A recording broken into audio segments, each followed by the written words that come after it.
rolled away. And that tomb that he was laid in was empty. Jesus had risen from the dead. We are so glad that you, every one of you, have joined us today. Today I want to take a few moments and talk with you about one of life's biggest questions. In fact, at the end of life, there's no bigger question. What does it take to be made right with God? If you were to ask that question on the street of Anywhereville, Canada,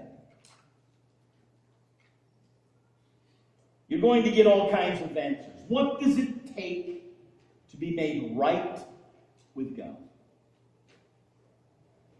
You know, it's interesting that, and you may have experienced this in your own life, it's interesting that you can talk about spiritual things all day long, and it's really not controversial at all. You talk about a higher power, positive thoughts, God, being spiritual. It seems to only get controversial when you bring up Jesus. Which is interesting because most people in Anywhereville, New Brunswick, most people wouldn't argue the existence of a historical person called Jesus. In fact, many people across our nation, around the world, would embrace the teachings of Jesus.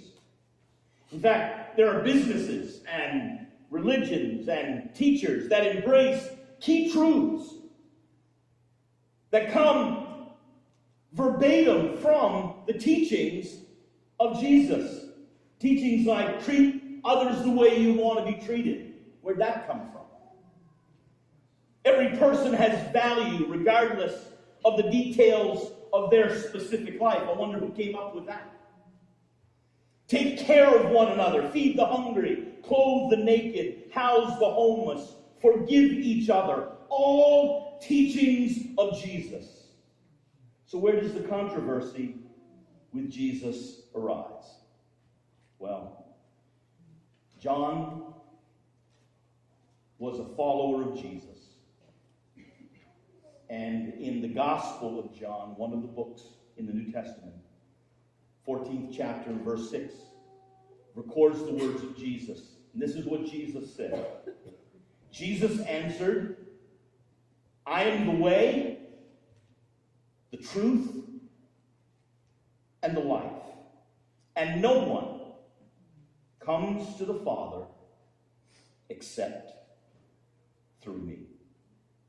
And the problem that most people have with Jesus is the exclusive claim that he makes.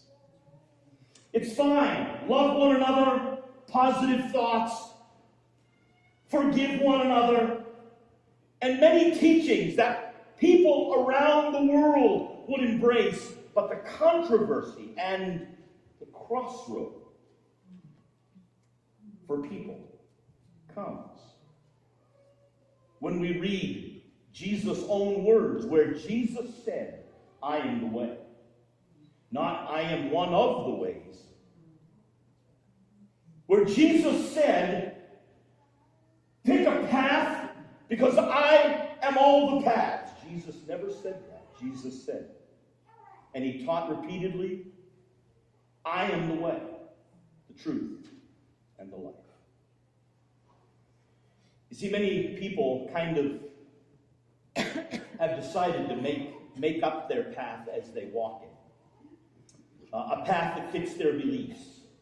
When the situation changes, their beliefs or their religion or their God, little g God, migrate along with them. So when faced with this outrageous claim that Jesus makes, I am the way, and no one comes to God except through me, people struggle with that claim. And maybe today maybe you are someone who struggles with that exclusive claim that Jesus Christ makes, that I am the way to God. Maybe you have objections. It wouldn't surprise me at all if you are here today and you have objections, you have arguments. This morning, in the moments I have with you, I want to ask you to consider Jesus. Not me. I'm not asking you to consider Tim Shaw. I'm not asking you to consider even our church. I'm not even asking you to consider a particular religion, and I'm not asking you even to consider Christianity per se. Just simply, let me ask everyone today who has come to Easter service, what about Jesus? What about Jesus? What do you think about Jesus? How will you respond to Jesus? Let's talk about Jesus for a few moments. Number one, let's consider why Jesus came. Mark's Gospel, chapter 2. Mark, another writer in the New Testament, a contemporary of John, a friend of John's.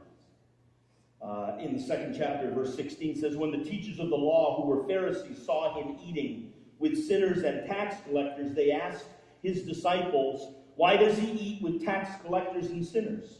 On hearing this, Jesus said to them, it is not the healthy who need a doctor, but the sick. I have not come to call the righteous, but sinners. Jesus actually came for those who were sinners. He came for those who were not good enough for the religion of the day. I absolutely love this about Jesus. I love it for a lot of reasons.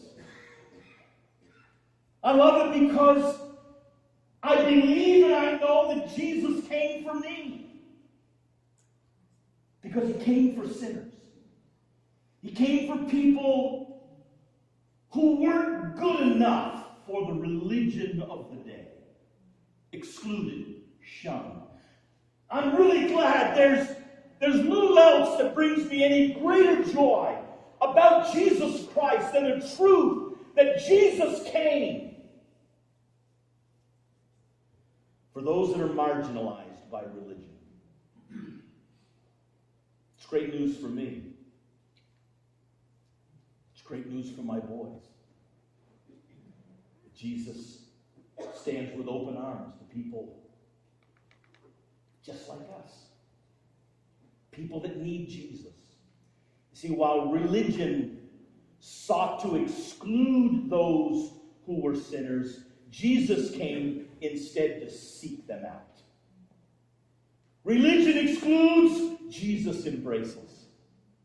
And too often, churches exclude, but Jesus embraces. Too often, we dig ditches and we have moats and we separate. And I speak we as the Big C church, churches, religion per se. Too often we exclude. Jesus embraces. The absolute bottom line truth is that everyone is a sinner. You, me. Go ahead and look at your neighbor, them too. Yeah? Even that good-looking person next to you. A sinner. Wealthy, poor, good-looking, marginal. Don't look at your neighbor now. All sinners. Romans chapter 3 and verse 10 says, as the scripture says, no one is righteous. No one. No one. No one is righteous, not even one. Jesus came for us. And I want to ask you to consider what Jesus did this morning. I'm asking you to consider Jesus, not me, not religion, not this church, not any church, but just consider Jesus. He came for sinners. And what did he do? Today we celebrate Easter. We celebrate the resurrection of Jesus. But let's just back that lens out a little bit for a moment and think about the bigger picture and capture more of the story today. Jesus was miraculously conceived and born. He was born of a virgin. A miracle. A miraculous birth. But unlike us, unlike me, unlike you, he had no sin. He performed amazing miracles during his life. It included people that couldn't see, could see again. Blind eyes were open. He brought the dead back to life.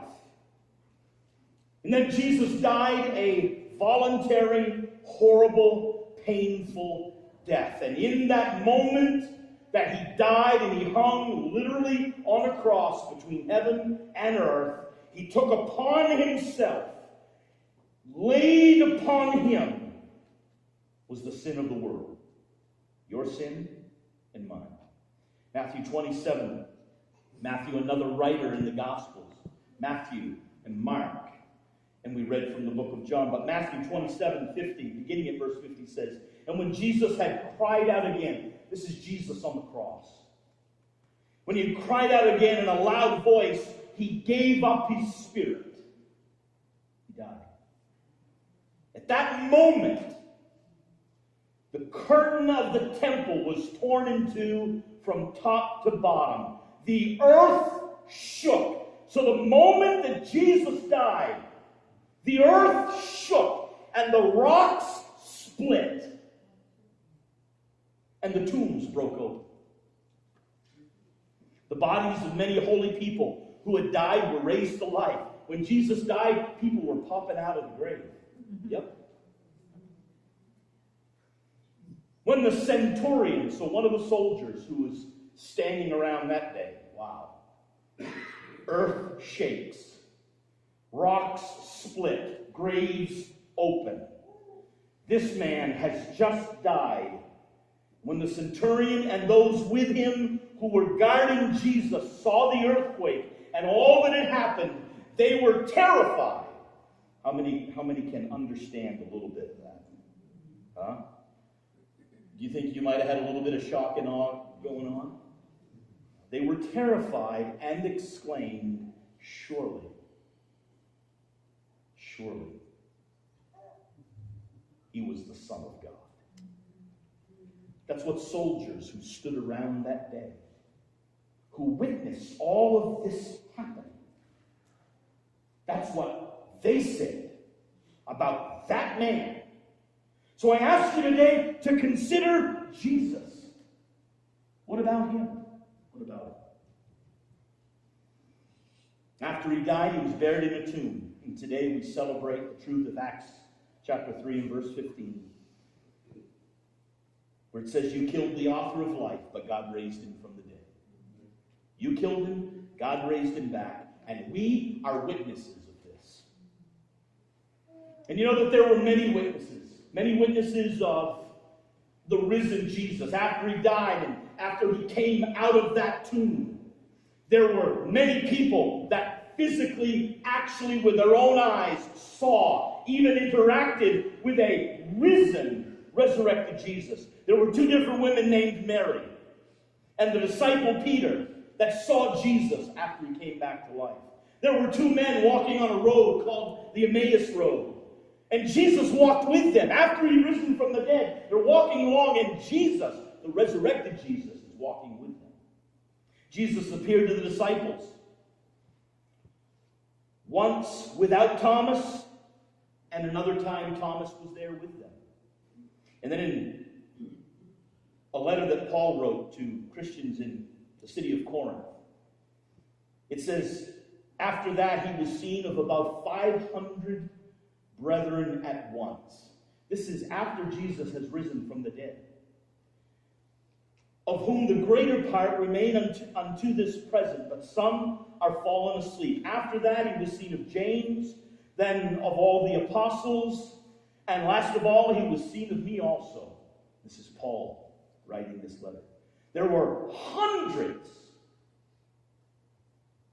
of eyewitnesses to Jesus after he bowed his head and he died, the earth shook and graves opened. And after the tomb was rolled away, hundreds of people physically actually saw Jesus, eyewitnesses. And some even to this day, try to call it a hoax, a lie, a charade. See, 10 of the 12 disciples died as martyrs. Even Thomas, who doubted. Later in life, he would not deny Christ. And so even Thomas, the doubter, was speared and died a martyr. Why? Why? For a hoax? For a lie? For a charade? Not long after Jesus rose from the dead, the church began. And thousands of people began to follow Jesus. Not the dead Jesus, the living Jesus. Thousands and thousands of people were deciding and make their own decision to follow Jesus Christ. How? Why? A hoax? A lie? And 2,000 years later, here we are today. And there are millions of followers of Jesus all around the world. There are hundreds of thousands of churches that place their faith in what? An empty tomb. A hoax? A lie? A charade? No, friends, the historical and biblical record are true. Jesus Christ is alive. He lives. And in fact, Jesus Christ is who he claims to be. So the really big life question, we mentioned it when we began. The really big life question is this: how are we made right with God? Romans chapter 3, verse 22 says, we are made right with God by placing our faith in Jesus Christ. And this is true for everyone who believes, no matter who we are. So there isn't like, door number 1, 2, and 3, depending on the door you get, this is what you got to do. No, it's the same for all of us. Remember I said earlier, wealthy, poor, good-looking, marginal, that whole, doesn't matter. Doesn't matter if you have money or you don't have money. It's the same door. How do you get made right with God? How do you know for sure that when you die, you go to heaven? How do you know for sure that in this life, you're living your absolute best life possible? How do you know? How do you do that? Well, Jesus made that exclusive claim. And I would ask you today, on this Easter Sunday, and you've chosen to be here, and we are honored that you are here. And I ask you to just consider Jesus. You see, Jesus didn't die and rise from the dead to start a religion. You see, religion is rules. Religion is try hard. Try really hard. Religion is be good enough and God will love you. And this might sound harsh, but I believe it's the truth. God hates religion. Maybe harsh, but I believe it. Because religion tells people, work hard and you can get to heaven. And that's a lie. Religion tells people, try and be good enough and build enough pile of good deeds and good things and good words and be kind and build a pile big enough maybe God will let you into his heaven. And that is such a lie. God hates the lies of religion. You see, religion is all about what you do and what I do. Jesus is all about relationship. It's the difference between doing and what is already done. So what will you do with Jesus? What will you do with Jesus? What about that claim that Jesus made, that he is the way, the truth, and the life? You really have to make a choice. There really is no middle ground, really, even in coming today. You've faced a fork in the road. What are you going to do? What will you do with Jesus Christ? Not church, not me, not religion, but what about Jesus? What will you do about the Son of God? My choice? My choice? You say, well, aren't you a pastor? Do you have a choice? Well, I wouldn't trade what I do for anything. But let me talk to you, Tim Shaw, not the pastor, but just Tim Shaw, the person. There are times I've thought about my life and what it might have been like if it wasn't Pastor Tim Shaw. Some of you have heard the story, and I've dreamed this dream. It's been a little while since I really spent any real time with this dream, but this dream was a part of my life growing up. I lived this dream a lot. I thought someday I was going to be a professional basketball player.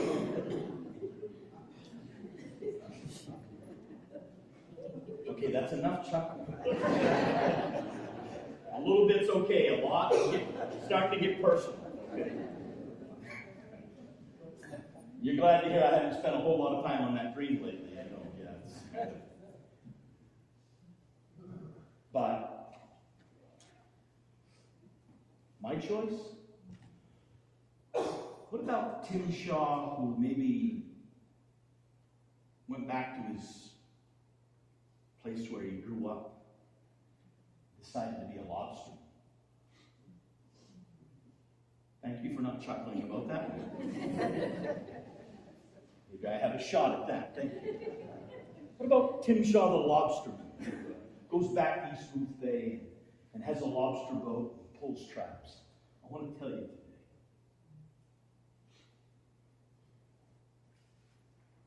my choice, I choose Jesus. Not Pastor Tim Shaw. So if I don't get to do what I do today, tomorrow, I choose Jesus. Because it's not about being a pastor. It's about being a man who has to choose. It's about a man who faces a fork in the road. And who do I choose to serve? What do I choose to believe? Who do I choose to follow? My choice. My choice. If there is a man who says to people like me, people like my boys, come and follow me. If there is a man who says to the troubled, the addicted, the poor, the lonely, come, follow me. I want you. Then I am placing my faith in that man. If there's a man who claims to be the Son of God, and that he is the only way to God, who predicts his death and resurrection, and that man dies and rises from the dead, and that Jesus, that man, is witnessed by hundreds, I choose that man. I choose to be a follower of Jesus. So I ask you today to consider Jesus. Consider today that he is alive. And that what he said is the truth. Jesus said, I am the way to God. Not many paths, not pick a path, but I am the way, the truth, and the life, and no man comes to the Father, to God, but through me. Why should you care? Because Jesus is the answer for the guilt. He's the answer for the worry. He's the answer for the burden, the weight that the human heart feels. And he's the answer for eternity. So I ask you today, Easter Sunday, another wonderful Easter. I ask you simply to consider Jesus. Would you bow your heads with me, please? Worship team, would you come, please? Your heads